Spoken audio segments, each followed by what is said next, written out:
పరిసరాల్లో నీటి వనరులు ఏ విధంగా ఉన్నాయో చూద్దాము. మానవులకు, జంతువులకు గల నీటి వనరుల ఆవశ్యకతను తెలుసుకుందాము. ప్రతి ఒక్కరికి నీరు అనేటువంటి చాలా ముఖ్యము. నీటి కాలుష్యానికి గల కారణాలు, వాటి ప్రభావాలను గుర్తిద్దాము. ఇక్కడ ఆదిమ కాలంలో మానవ నివాసాలన్నీ నీటి వనరుల సమీపంలో ఉండేవి.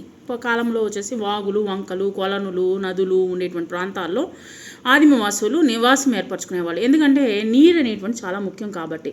నేటికి చాలా ప్రాంతాల్లో అదే జరుగుతూ ఉన్నది. గత కొన్ని దశాబ్దాలుగా జనాభా పెరుగుదల, పారిశ్రామిక అభివృద్ధితో పాటు వ్యవసాయ రంగంలో మార్పుల వల్ల నీటి వనరులు క్రమంగా కలుషితమైపోతూ ఉన్నాయన్నమాట. సో మానవ వినియోగానికి ఇది అవసరానికి ఉపయోగపడకుండా తయారవుతున్నాయన్నమాట. మానవులు ఉపయోగించడానికి వీలు లేకుండా ఉన్నదనమాట. మానవులతో పాటు నీటి జంతువులు, తర్వాత ఇతర జంతువులు కూడా కాలుష్య ప్రభావానికి లోనవుతున్నాయి. ఆ నీళ్లను, మురికి నీళ్ళను తాగి అనారోగ్య పాలు అయిపోతూ ఉన్నాయన్నమాట. ఇక్కడ చూడండి ఎంత ఎల్లోగా వస్తుందో చూడండి నీళ్లు.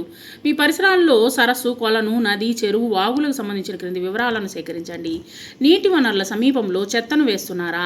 నీటి వనరుల సమీపంలో పరిశ్రమలు ఉన్నాయా? నీటి వనరుల్లోనికి పరిశ్రమల నుండి వెలువడే వ్యర్థ పదార్థాలు నీరు పంపుతున్నారా?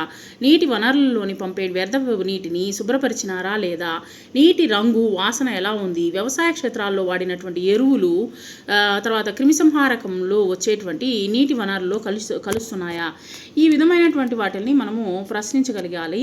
ఈ యొక్క మీ ప్రాంతాల్లో, మీ పరిసరాల్లోని సరస్సు, కొలను, నది, చెరువు, వాగులు పూర్తిగా లేదా పాక్షికంగా కలుషితం కావడము లేదా కలుషితం కాకుండా ఉన్నాయా పరిశీలించండి. వీటి నమూనాలను తీసుకొని pH కాగితము, మైక్రోస్కోపుల ద్వారా పరిశీలించి సూక్ష్మజీవులు ఉన్నాయేమో పరిశీలించండి. నీటిలో మలినాలు ఏమైనా ఉంటే గుర్తించండి. స్థానికంగా చేపలు పట్టేవారు, వారు ఉండేటువంటి వారి ఆదాయంపై జల కాలుష్యం ప్రభావాన్ని తెలుసుకోండి. గత కొన్ని సంవత్సరాలుగా నీటి వినియోగ పద్ధతుల్లో వచ్చిన మార్పులలో మీ పెద్దవారిని అడిగి తెలుసుకోండి. మార్పులు ఏమైనా అంటే అందుకు గల కారణాలను తెలుసుకోండి. తర్వాత ముగింపు ఏంటంటే, నీరు మనకు జీవనాధారం. మనకు నీరు అనేటువంటి చాలా ముఖ్యము. నీటి వనరులు కలుషితం కాకుండా చేసుకోవడము మన యొక్క బాధ్యత. మన ఇంటి నుండి, మన వీధి నుండి ఏ వ్యర్థ పదార్థాలు నీటి వనరులను కలుషితం చేస్తున్నాయో గుర్తించండి. వాటిని అరికట్టడానికి ఏమేమి చర్యలు చేపడుతున్నారో ఆలోచించండి. నీటి వనరుల్లో నీకు దిగువకు ప్రవహించే కొద్దీ కలుషితాలు కలుస్తూ మరింత కలుషితమవుతూ ఉంటాయి. అందువల్ల ఎక్కువగా మురికివాడల్లో ఉండేటువంటి ప్రజలు ఈ నీటి వల్ల వచ్చేటువంటి కాలుష్యాలకు గురవుతూ రోగాల బారిన పడుతూ ఉన్నారనమాట.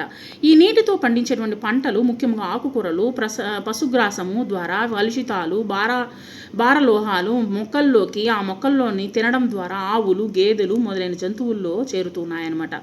వాటి పాలను తాగడం వల్ల కలుషితాలు మానవులకు చేరుతున్నాయి. కాబట్టి బయో ఆక్యుమిలేషన్, బయో మ్యాగ్నిఫికేషన్లను గురించి ఉపాధ్యాయులతో చర్చించండి. ఈ విధంగా వచ్చేసి వాటిని మనము తినడము, తాగడం వలన మనకు అనేకమైనటువంటి వ్యాధులు అనేటువంటిది, కొత్త వ్యాధులు అనేటువంటిది మనకు వస్తూ ఉన్నాయి. మీ పరిసరాల్లోని నీటి వనరులను సేకరించి సమాచారం నిర్వహించిన పరీక్షల ఫలితాల ఆధారంగా నివేదికను రూపొందించండి. తర్వాత తదుపరి చర్యలు ఏంటంటే, మీ పరిసరాల్లో నీటి వనరుల కాలుష్యాన్ని తగ్గించడానికి ప్రణాళికను సూచించండి.